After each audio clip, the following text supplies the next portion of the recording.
Nupi to namthak taurubani haiba amana tharakpa anticipatory bail yakidri.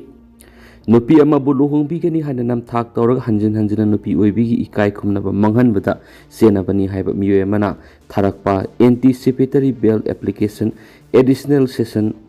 just fast track court na ngarang ayaba pikitri. Sega road kwerak pumlaikai digi masagi say kungamari surava naha mana maki council gi kuthangda tharakiba anticipatory bail adu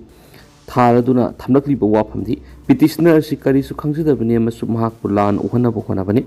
petitioner Masum victim ni Haribi and Yesi, Yanaraga, Nushinabagi Madi, Lainarakani, Roinana, Makoi Masian, Sanglaba Matam Ama, Loinatina Laklabani Hadi, petitioner to give Matung in a FIR, Simakui and give Marakta Leramba, Madi,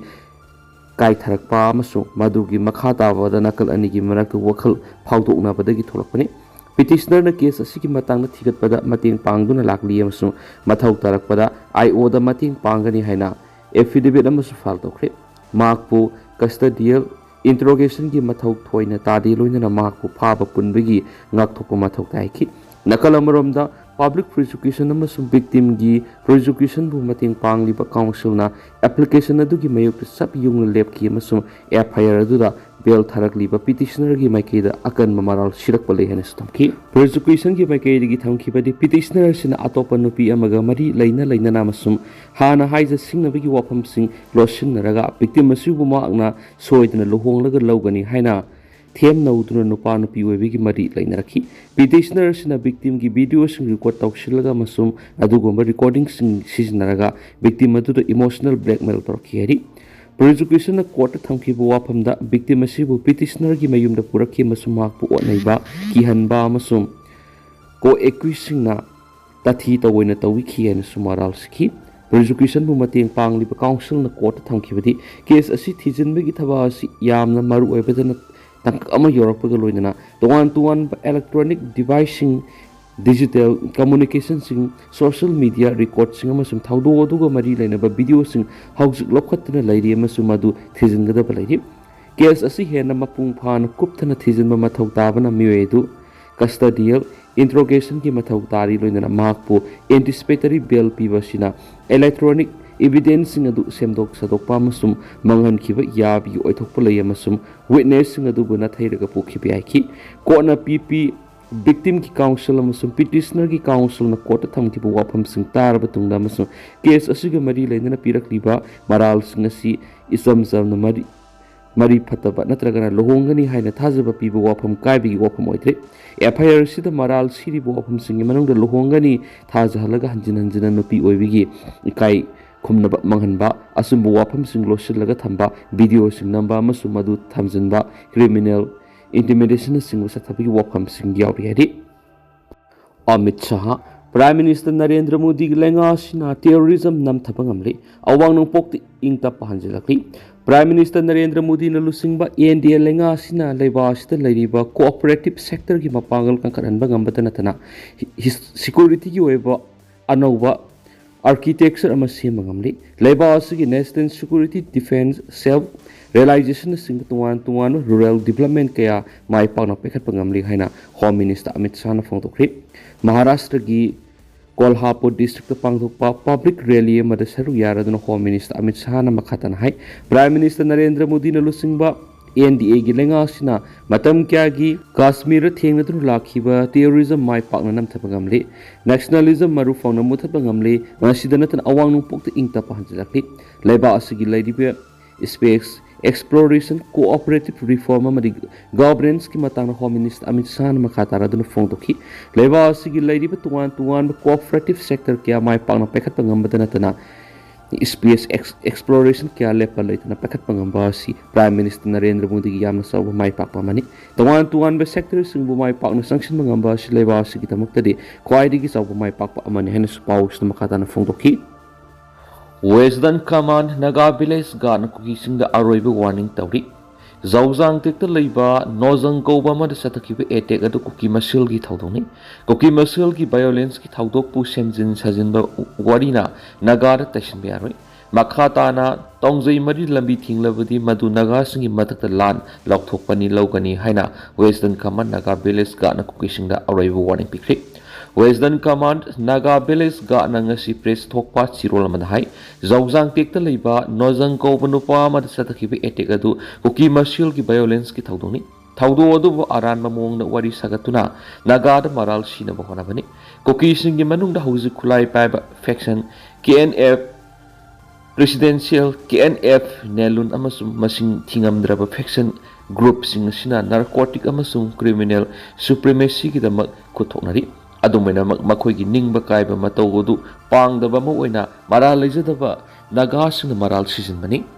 KNP Manipur amasung Kuki organization khudimangna masing thiba aranba wafam sing phongdok libasi khudakta lepaga loinana madugi responsible logadabani sirol aduna makhata na hai haukiba me tara humdoire zawjang tek marak Naga gi lomi Wilson thanga bu hatkiba du kanem dawi Naga sing na punna ingna sikna hingminana bagi dama khangduna lakpani aduba haujikti khangbagi pangal adu loikre Naga ki lamda lairiba Kuki refugees singna munna khangjin gadabani haibigi section wafam thamladuna awaba tabagi wari sagatuna lotpa yararoi Kuki kulai paiba singna Naga miyambu sangagum kaktuna hali makhata na kariguma Naga villagers singda attack toraba sadok sin tawriba singda akaiba piraba ingna singna laijaba khungang singda akaiba piraba madi tongjai mari lambi all kasar lambi thingjalabadi Kuki singna Naga singi mathakta la lakthokpani haina lawgan hari karigumba lammapu oiriba Naga singna henman khre hairabadi mapan gi force amatana makhoibu Kuki ngakpa ngamloi nakhoina sathariba narco territorial sahing saba masung criminal agenda adu sarak phangdana tokpi yarari Naga singna isagilam miyamasum ikai khumnaba ngakani masida makhata na warning pibigi mathautadi aikoina khangbagi pangal loikre logi matungina natraga Naga gi customary logi matungina asum well soidana pigani haina Western Command Naga village guard ki sirol asida thamnakli lokta tasinbada ani siri ahum soli Uttarakhand gi Sampawa district car ama aruba lok amada tasinbada gi miyoini sikibaga loina atopa ahumna sokle hain officials na phongdokri officials singgi matungina thaudo du nahan numidang wairam Tanakpur wal road leiba Bantori area da thokibani makhoi naiki driver na control ngamhaudabadagi car adu lambi dagi haidokraga meter samarum luba lok amada tasinbaduda miyo ani kudak sibaga loina atopa ahumna soki laikidraba miyo singadu ki maming Balyab Kumar se Kuntrakaturu amasung Ramendra Kumar se Nifuguni Pan Kaubehan Fondok Laduna Makoi Nike Asok Pasundu Manak Nakpa Hospital Amadu Pukatri Hausuki election da satnari si pot ani bhak satne paisa amasung masal paw ani makse engonda leite laibak thibana paisa su leite masal power su leite adubu ani sigi wangmada yam sawba force ama leiri asengba democracy miyamgi ganatantric oiba kholaw ama khak leiri sigi kholaw sidi paisa na su masal power na su sattaba section ama lei hairiba paisa na su masal power na su sattaba section se si amasung miyamgi nungsiba amasung engonda pibi thajaba se sina aidigi sawba pangal la iba Manipur State Assembly election na sidaya school kendragi mirep oina ehak thoksereni haina Manipur miyam amadi irija pumna makki mafunda thoksari aina election contest taw kibasi Manipur da leiriba laingak amasung masina chathariba policy singsi sum chatha leiragadi Manipur si loirani haibisi aina manungda sarkar thabak taw matamda urappadagi election si lepsakibani mamangi lepa matamda imai pak pangam khide adubu miyangi adukumati gyam support e hak projeki handa am thoksare isi IC State Assembly yongna changdragadi aina pami ba suruk ningi ba Manipur gi miyamna ningi ba makhal gi lengak amasung afaba policy do purapangam haidana aina lepse aduna amtang Assembly yongna ba miyamna thindiraga aina phangadawruba MLA amagi sakti si Yaskil People's Council haidana aigi ward mari amasung but kuntrain pansidagi miyamna scrutiny tawraga khangalakpa nominee hagalakani nominee singduna council ama semgani hairiba council sida aina purakliba power case amasung kind khudingmak council sida sinaraga laingak amadagi miyamgi damakta kari leiri aikoina miyamna laingak pada semba yaba yawba yaba policy level da kaidoba yai haibase agi council sigi truda ai miyam da khudingmak sinajagani aduna masigi awon basidi aingondagi hawdragadi hoba nai roidabani na ai ꯂꯩꯕ ꯂꯩꯇꯕ ꯉꯝꯕ ꯉꯝꯗꯕ ꯈꯨꯗꯤꯡꯃꯛ ꯂꯣꯏ ꯊꯦꯡꯅꯔꯒ ꯑꯩ ꯑꯦꯁꯦꯝꯕ꯭ꯂꯤꯗꯪ ꯌꯧꯅꯕ ꯊꯤꯟꯕꯤꯌꯨ ꯍꯥꯏꯗꯅ ꯑꯩ ꯃꯤꯌꯥꯝꯗ ꯑꯃꯨꯛꯀ ꯊꯣꯛꯆꯔꯛꯄꯅꯤ ꯄꯥꯔꯇꯤꯁꯤ ꯑꯩꯒꯤ ꯃꯤꯌꯥꯝ ꯑꯍꯜ ꯂꯃꯟ ꯂꯩꯔꯤꯕꯁꯤꯡꯁꯤꯅ ꯂꯦꯞꯄ ꯄꯥꯔꯇꯤꯗꯨꯗ ꯑꯣꯏꯅ ꯂꯦꯞꯆꯒꯦ ꯍꯥꯏꯅ ꯈꯟꯖꯩ ꯃꯅꯤꯄꯨꯔꯗ ꯉꯁꯤ ꯑꯩꯈꯣꯏꯅ ꯃꯊꯧ ꯇꯥꯔꯤꯁꯤ ꯍꯤꯔꯝ ꯈꯨꯗꯤꯡꯃꯛꯇ ꯕꯤꯚꯥꯒ ꯈꯨꯗꯤꯡꯃꯛꯇ ꯀꯥꯏꯊꯔꯕ ꯃꯅꯤꯄꯨꯔ ꯀꯔꯝꯕ ꯃꯄꯥ ꯁꯦꯝꯃꯒ ꯃꯅꯤꯄꯨꯔ ꯄꯨꯍꯜꯂꯛꯀꯗꯒꯦ ꯍꯥꯏꯕꯁꯦ ꯃꯄꯥ ꯃꯦꯟꯐꯝ ꯂꯩꯇ꯭ꯔꯦ ꯑꯩꯈꯣꯏ ꯃꯅꯤꯄꯨꯔꯁꯦ ꯈꯨꯗꯤꯡꯃꯛꯁꯤ ꯂꯣꯏꯅ ꯁꯦꯝꯒꯦ ꯍꯥꯏꯇꯥꯔꯒꯗꯤ ꯂꯥꯛꯏꯕ ꯁ꯭ꯇꯦꯠ ꯑꯦꯁꯦꯝꯕ꯭ꯂꯤ ꯏꯂꯦꯛꯁꯟꯁꯤꯗ ꯑꯩꯈꯣꯏꯅ ꯊꯥꯒꯠꯄꯤꯒꯗꯧꯔꯤꯕ ꯃꯤꯍꯨꯠꯁꯤꯡꯁꯦ ꯑꯩꯈꯣꯏꯒꯤꯗꯃꯛꯇ ꯑꯃꯁꯨꯡ ꯂꯩꯕꯥꯛꯀꯤꯗꯃꯛꯇ ꯊꯋꯥꯏ ꯊꯥꯕ ꯉꯝꯕ ꯃꯃꯥ ꯂꯩꯕꯥꯛ ꯅꯨꯡꯁꯤꯕꯗ ꯋꯥꯍꯪ ꯑꯃꯐꯥꯎ ꯍꯪꯅꯤꯡꯉꯥꯏ ꯃꯊꯧ ꯇꯥꯗ꯭ꯔꯕ ꯃꯍꯥꯛꯀꯤ ꯂꯥꯛꯏꯕ ꯄꯩꯁꯥ ꯚꯣꯠ ꯂꯦꯞꯀꯗꯧꯔꯤꯕ ꯄꯩꯁꯥꯗꯨꯒꯤ ꯍꯧꯔꯛꯐꯝ ꯃꯌꯦꯛ ꯁꯦꯡꯅ ꯈꯪꯕ ꯑꯃꯁꯨꯡ ꯚꯣꯠꯇ ꯆꯥꯛꯆꯥ ꯍꯩꯖꯥꯟꯅꯕ ꯑꯃꯁꯨꯡ ꯄꯩꯁꯥ ꯁꯛꯇꯤꯒꯤ ꯏꯟꯐ꯭ꯂꯨꯌꯦꯟꯁꯇ ꯆꯠꯇꯕꯤꯗ ꯃꯤꯔꯦꯞ ꯑꯁꯦꯡꯕ ꯑꯩꯒꯤꯗꯃꯛꯇ ꯊꯋꯥꯏ ꯁꯤꯟꯅꯕ ꯌꯥꯕ ꯃꯤꯔꯦꯞꯇ ꯊꯥꯒꯠꯂꯒ ꯃꯅꯤꯄꯨꯔꯗ ꯑꯩꯈꯣꯏꯅ ꯄꯥꯝꯃꯤꯕ ꯑꯑꯣꯡꯕ ꯃꯊꯧ ꯇꯥꯕ ꯆꯦꯟꯖ ꯑꯁꯦ ꯄꯨꯔꯛꯄ ꯉꯝꯒꯅꯤ ꯃꯅꯤꯄꯨꯔꯗ ꯄꯥꯟꯕꯁꯤ ꯅꯦꯁꯅꯦꯜ ꯄꯣꯂꯤꯇꯤꯀꯦꯜ ꯄꯥꯔꯇꯤ ꯑꯅꯤ ꯑꯍꯥꯟꯕꯗ ꯀꯪꯒ꯭ꯔꯦꯁꯅ ꯄꯥꯜꯂꯝꯃꯤ ꯅꯦꯁꯅꯦꯜ ꯄꯥꯔꯇꯤꯗ ꯍꯧꯖꯤꯛ BJPꯅ ꯄꯥꯜꯂꯦ ꯒꯕꯔꯅꯦꯟꯁ ꯑꯅꯤꯁꯤ ꯌꯦꯡꯕ ꯃꯇꯝꯗ ꯀꯣꯡꯒ꯭ꯔꯦꯁꯅ ꯄꯥꯟꯕ ꯑꯃꯁꯨꯡ ꯃꯍꯥꯛꯀꯤ ꯄꯣꯂꯤꯁꯤꯗꯨ ꯑꯩꯈꯣꯏꯅ ꯄꯦꯟꯗ꯭ꯔꯦ ꯍꯥꯏꯗꯅ BJPꯗ 2017ꯗ ꯃꯅꯤꯄꯨꯔꯒꯤ ꯃꯤꯌꯥꯝꯅ ꯃꯦꯖꯣꯔꯤꯇꯤ ꯄꯤꯔꯒ ꯁꯔꯀꯥꯔ ꯁꯦꯝꯍꯟꯈꯤ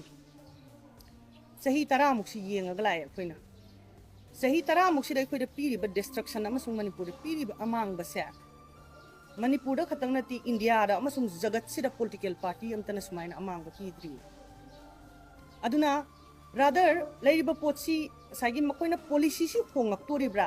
ꯂꯩꯉꯥꯛꯂꯣꯟꯗ ꯃꯣꯏꯅ ꯄꯤꯔꯤꯕ ꯄꯣꯂꯤꯁꯤ ꯒꯕꯔꯅꯦꯟꯁ ꯑꯃꯁꯨꯡ ꯑꯦꯗꯃꯤꯅꯤꯁꯇ꯭ꯔꯦꯇꯤভ ꯄꯣꯂꯤꯁꯤꯁꯤꯡꯁꯤ ꯍꯣꯡꯒꯗꯧꯔꯤꯕ꯭ꯔꯥ ꯁꯤꯒꯤ ꯂꯩꯉꯥꯛꯁꯤꯗꯒꯤ ꯀ꯭ꯋꯥꯂꯤꯇꯤ ꯑꯐꯕ ꯂꯩꯉꯥꯛ ꯄꯤꯒꯗꯧꯔꯤꯕ꯭ꯔꯥ ꯍꯥꯏꯅ ꯌꯦꯡꯕ ꯃꯇꯝꯁꯤꯗ ꯂꯩꯔꯤꯕ ꯑꯦꯛꯖꯤꯁꯇꯤꯡ ꯄꯥꯔꯇꯤꯁꯤꯗꯒꯤ ꯑꯦꯗꯃꯤꯅꯤꯁꯇ꯭ꯔꯦꯇꯤভ ꯆꯦꯟꯖ ꯑꯃꯁꯨꯡ ꯑꯐꯕ ꯒꯕꯔꯅꯦꯟꯁ ꯑꯃꯁꯨꯡ ꯄꯣꯂꯤꯁꯤ ꯄꯨꯊꯣꯛꯄꯒꯤ ꯑꯩꯈꯣꯏꯅ ꯀꯔꯤꯒꯨꯝꯕ ꯑꯝꯇ ꯊꯥꯖꯅꯤꯡꯉꯥꯏ ꯑꯣꯏꯗ꯭ꯔꯦ ꯍꯧꯖꯤꯛ ꯆꯠꯊꯔꯛꯏꯕ ꯂꯩꯔꯤꯕ ꯁ꯭ꯇꯦꯠ ꯑꯣꯐ ꯑꯐꯤꯌꯔ ꯃꯅꯤꯄꯨꯔꯒꯤ ꯐꯤꯕꯝꯁꯤꯅ ꯃꯈꯣꯏꯗꯒꯤ ꯑꯐꯕ ꯊꯣꯔꯛꯈꯤꯅꯤ ꯂꯩꯕꯥꯛꯁꯤꯗ ꯐꯒꯠꯂꯛꯀꯅꯤ ꯍꯥꯏꯕꯒꯤ ꯊꯥꯖꯕꯒꯤ ꯃꯇꯝ ꯁꯨꯛꯂꯩ ꯂꯩꯇ꯭ꯔꯦꯕ ꯃꯁꯤ ꯁꯨꯝ ꯆꯠꯊ ꯇꯥꯔꯒꯗꯤ ꯂꯩꯕꯥꯛꯇꯤ ꯃꯆꯦꯠ ꯃꯆꯦꯠ ꯄꯔꯃꯅꯦꯟꯠꯂꯤ ꯑꯗꯨꯝ ꯑꯩꯈꯣꯏ ꯀꯥꯏꯕ ꯍꯥꯏꯕꯗꯨ ꯑꯗꯨꯝ ꯀꯥꯏꯔꯒ ꯄꯔꯃꯅꯦꯟ ꯇꯥꯗꯣꯔꯤꯅꯦꯕ ꯑꯗꯨꯅ ꯂꯥꯛꯏꯕ ꯄꯣꯖꯤꯁꯟꯗꯤ ꯑꯦꯅꯤ ꯄꯥꯔꯇꯤ ꯑꯣꯏꯁꯅꯨ ꯑꯐꯕ ꯄꯣꯂꯤꯁꯤ ꯁꯦꯝꯗꯧꯔꯤꯕ꯭ꯔꯥ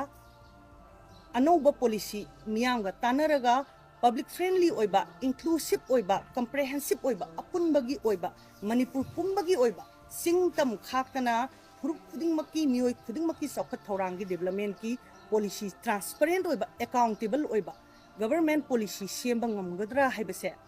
ꯁꯤꯗ ꯐꯣꯀꯁ ꯇꯧꯍꯟꯖꯅꯤꯡꯉꯤ ꯔꯤꯖꯅꯦꯜ ꯄꯥꯔꯇꯤꯁꯤ ꯁ꯭ꯇꯦꯠ ꯈꯨꯗꯤꯡꯃꯛꯀꯤ ꯏꯟꯗꯤꯌꯥꯗ ꯂꯩꯕ ꯁ꯭ꯇꯦꯠ ꯈꯨꯗꯤꯡꯃꯛꯀꯤ ꯗ꯭ꯔꯤꯝꯅꯤ ꯃꯔꯝꯗꯤ ꯀꯩꯝꯇꯒꯤ